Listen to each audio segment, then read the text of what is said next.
How can I love myself? What is this?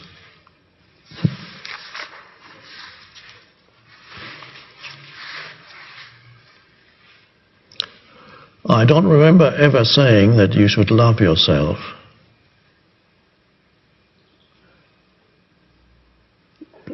So is it bad to love yourself? No, of course not. Is it better than to hate yourself? Yes, of course. Now, let's start with, many people are uncomfortable with themselves. They dislike who they are. Perhaps they dislike their body, how they look. Perhaps they dislike who they are as a person, don't feel they are good enough, or are self-critical a lot. Many people live with a negative self-image, which of course all consists of certain types of mind activity, and that's not pleasant. And it may be for some of those people, once they realize that they live with a mind pattern that continually criticizes them and says negative things about them, they begin to realize that it's a mind pattern. This self-hatred is a mind pattern, and that it's harmful, it's not pleasant, and they can go beyond it and begin to replace it with more negative thoughts more positive thoughts about themselves. And having positive thoughts about yourself, that kind of thing would perhaps usually be called beginning to love yourself, to feel good about yourself. But it's not easy, that shift from feeling bad about yourself to feeling good about yourself. Sometimes it requires a lot of convincing.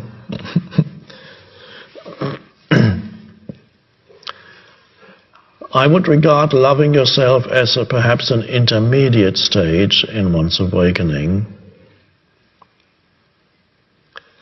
But the essence of the awakened consciousness is that you go beyond having a particular idea in your mind that represents yourself, as a mental self-image that you relate to. Because basically it's ego, a mental self-image of who you think, this is what I am, this is who I am.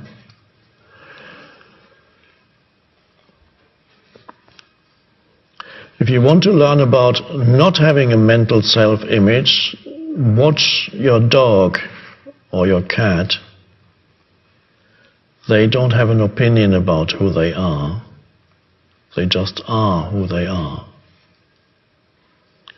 So that removes an enormous amount of problems from their lives.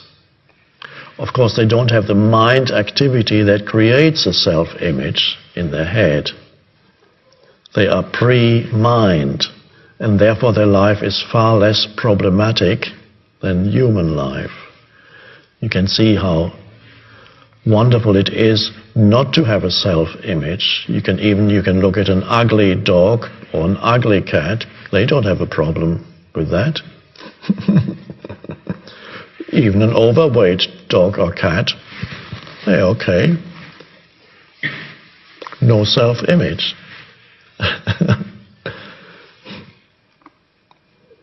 Or a dog that has lost its sexual powers. It doesn't become part of the dog's self-image. The dog says, "Oh my God, I can't father puppies anymore. I've lost my male power. How dreadful!" It's not part of it. The dog doesn't have a self-image. If there's no sexual desire, there's no sexual desire. There's no thinking around that. Nothing to do with me. There's no problem. Or the cat suddenly can't jump up this fence anymore. It's getting too old. The cat doesn't say, "Oh, I've become useless now. What's the point in caring?" It just is. It doesn't detract from the self-image of the cat because it doesn't have a self-image. So how wonderful to live without an image of who you are, because you are the presence. You're not the form that's a temporary expression of you, but you are the underlying presence. And when you feel yourself as the underlying presence, you don't need to live through some mental image of who you are. And that's where you go beyond hating yourself, but you also go beyond loving yourself. It's just being yourself. It's similar to the dog, but it's not a regressive step. It's a step forward for humans. You go beyond the mind-made sense of self. You don't fall back to the pre-mind-made sense of self.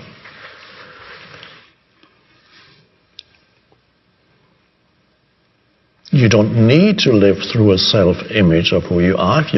The more presence that comes into your life, the more you feel yourself to be the presence, not some mental construct.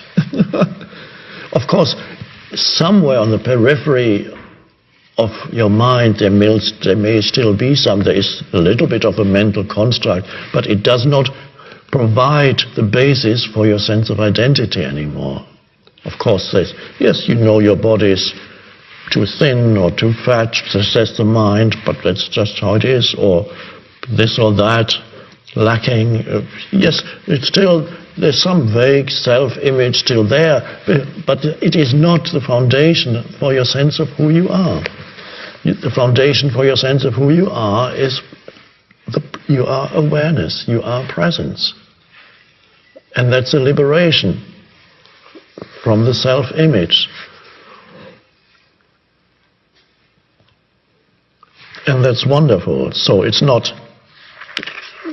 go beyond hating yourself and then also go beyond loving yourself. If you need to go through the stage of loving yourself because you cannot go directly from hating yourself to presence, then do. Go through the stage of loving and then step beyond that.